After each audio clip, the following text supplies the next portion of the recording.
business développeur à la SAT, c'est vendre ou valoriser des technologies pour concéder des droits à des industriels issus de la recherche académique. Mes missions au quotidien sont la préparation des arguments de vente, l'identification des industriels qui pourraient être intéressés par la techno, la négociation du contrat de licence, donc en termes de conditions d'exploitation, et le suivi des contrats de licence une fois signés. Tout d'abord, on commence par comprendre le business model de l'entreprise qui est intéressée par la techno. Et ensuite, on imagine la technologie dans ce process qui va être intégré par l'industriel. Et après, donc, on négocie des conditions d'exploitation, que ce soit financières ou autres, qui vont permettre justement à l'entreprise de profiter pleinement de la technologie.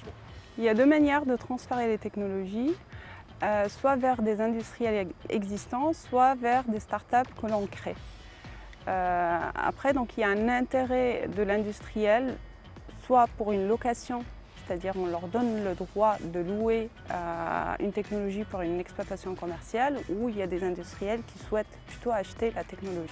Il y a plusieurs profils d'industriels qui s'intéressent à nos technologies, qui ont des profils différents, donc, à savoir des grands groupes, des startups, des PME ou des ETI, comme par exemple le cas de l'entreprise française Bigan, à qui on a transféré les droits d'exploiter un masque de ventilation pour les prématurés. La SAT a su prendre en compte notre entreprise de taille moyenne, nos conditions d'exploitation de dispositifs médicaux, ce qui n'est pas simple, et a su fluidifier notre relation avec l'univers public, qui est aussi pas simple. Donc très bon retour. Alors si une entreprise a un besoin particulier, elle peut s'adresser à moi dans tout ce qui est domaine sciences de l'ingénieur ou alors au business développeur spécialisé dans le domaine, et on fera suivre. Tous les contacts sont sur le site internet de la SAT Aquitaine.